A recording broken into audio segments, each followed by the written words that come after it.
Hi hello welcome back to my channel Sonu Juhi's kitchen. ఇవాల్టి మన recipe నాటుకోడి పులుసు. నాటుకోడి పులుసు చేయాలంటే ఒక్కసారి మసాలా వేసి చూడండి, ఎక్సలెంట్గా ఉంటుంది దీని టేస్ట్. ఇలా నాటుకోడి పులుసు చేసుకునేటప్పుడు గారెలు, పూరి, దోశ, అన్నంలోకి అలాగే రాగి సంగట్లోకి దేనిలో తిన్నా అద్దిరిపోతుంది. సింపుల్ అండ్ క్విక్గా చేసుకోవచ్చండి. మరి లేట్ చేయకుండా వీడియోలోకి వెళ్ళిపోదామా. ముందుగా 1/2 kg చికెన్ని శుభ్రంగా క్లీన్ చేసుకొని పసుపు ఉప్పు వేసి మరోసారి శుభ్రంగా క్లీన్ చేసుకొని పక్కన ఉంచండి. అప్పుడే చికెన్ అనేది నీచువాసన రాకుండా ఉంటుంది. ఇప్పుడు స్టవ్ మీద కుక్కర్ని పెట్టుకొని 3 టేబుల్ స్పూన్ ఆయిల్ని వేసి ఆయిల్ వేడయ్యాక షాజీరా, 1/2 టీ స్పూన్ మిరియాలు, మీడియం సైజు 2 ఉల్లిపాయలను సన్నగా తరిగి లైట్గా కలర్ వచ్చేంత వరకు వేయించుకోవాలి.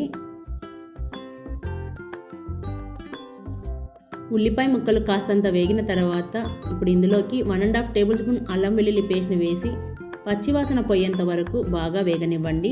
నాటుకోడి పులుసులోకి ఎప్పుడైనా సరే అల్లం వెల్లుల్లి పేస్ట్ ఫ్రెష్గా అప్పటికప్పుడు దంచుకొని వేసుకుంటే టేస్ట్ అనేది చాలా బాగుంటుంది. ఉల్లిపాయలు, అల్లం వెల్లుల్లి పేస్ట్ బాగా వేగిన తర్వాత ఇప్పుడు ఇందులోకి 2 పొడవుగా కట్ చేసుకున్న పచ్చిమిర్చి అలాగే ఒక టమాటాను ఇలా ముక్కలుగా కట్ చేసుకొని వేసుకోవాలి. టమాటా మరీ ఎక్కువగా వేసుకోకండి, ఒకటైతే సరిపోతుంది. అలాగే 1/2 టీ స్పూన్ పసుపును వేసి టమాటా ముక్కలు మగ్గేంత వరకు మగ్గించుకోవాలి. టమాటా ముక్కలు మెత్తగా మగ్గిన తర్వాత చికెన్ ఇందులో వేసి ఫ్లేమ్ని మీడియం ఫ్లేమ్లో పెట్టుకొని చికెన్ ముక్కలు ఆయిల్లో బాగా వేగాలి. నాటుకోడి ఆయిల్లో వేగితేనే టేస్ట్ అనేది బాగుంటుందండి. ఈ చికెన్లో నుండి కాస్త నీరు ఉరుతుంది. ఆ నీరు మొత్తం ఇంకిపోయేంత వరకు వేయించుకోవాలి. మధ్య మధ్యలో కలుపుతూ ఉండాలి, లేదంటే అడుగు పట్టేస్తుంది.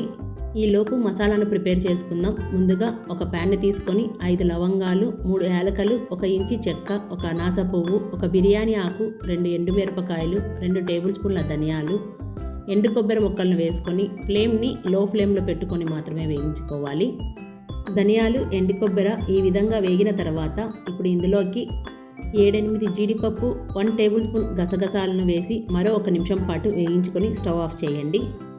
గసగసాలు, జీడిపప్పు వేయడం అసలు మర్చిపోకండి. అవి వేయడం వలన టేస్ట్ అనేది ఇంకాస్త పెరుగుతుంది. ఇవి పూర్తిగా చల్లారిన తర్వాత మిక్సీ జార్లో వేసుకొని చివరగా 4 వెల్లుల్లిని వేసి మెత్తగా గ్రైండ్ చేసుకోవాలి. మనం చేసుకోబోయే చికెన్కి సీక్రెట్ మసాలా ఇదేనండి, చాలా బాగుంటుంది. తప్పకుండా ట్రై చేయండి. చూడండి, ఇలా మెత్తగా గ్రైండ్ చేసుకొని పక్కన ఉంచండి. 10-15 నిమిషాల తర్వాత చికెన్లో నుండి నీరు మొత్తం ఇంకిపోయి ఆయిల్లో బాగా ఫ్రై అయిపోయిందండి. చూడండి, ముక్క ఆల్మోస్ట్ 50% ఉడికిపోయింది. ఇప్పుడు ఇందులోకి 1 table spoon Kashmiri chilli powder, 1/2 table spoon మామూలు కారం అండి. నాటుకోడి పులుసులోకి కాస్త కారం ఎక్కువగా ఉంటే టేస్ట్ అనేది చాలా బాగుంటుంది.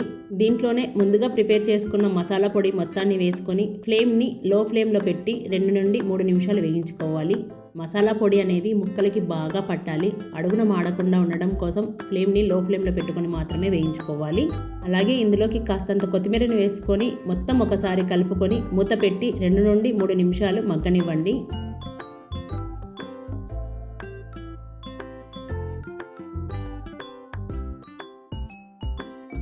మనం తీసుకున్న 1/2 kg చికెన్కి 2 గ్లాసుల నీళ్ళని పోసుకోవాలి.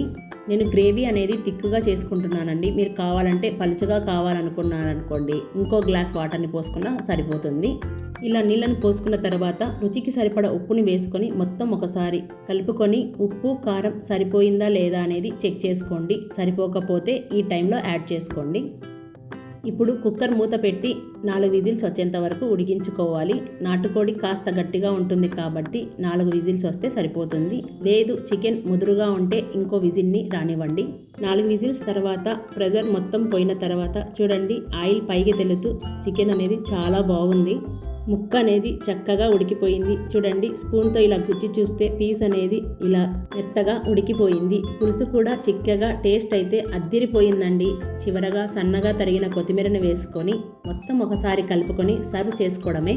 అంతే, నాటుకోడి పులుసు రెడీ అయిపోయింది. ఇలా నాటుకోడి పులుసు చేసుకునేటప్పుడు గారెలు, పూరి, దోశ, అన్నం అలాగే రాగి సంగటిలోకి దేనిలోకైనా అద్దిరిపోతుంది. సింపుల్ అండ్ క్విక్గా చేసుకోవచ్చండి. మరి లేట్ చేయకుండా మీరు తప్పకుండా ట్రై చేయండి. మీకు ఎలా కుదిరిందో మీ ఫీడ్బ్యాక్ని కామెంట్ రూపంలో తెలియజేయండి. అలాగే సోను జుహీస్ కిచెన్ని సబ్స్క్రైబ్ చేసుకోండి, లైక్ చేయండి, షేర్ చేయండి. Thank you for watching.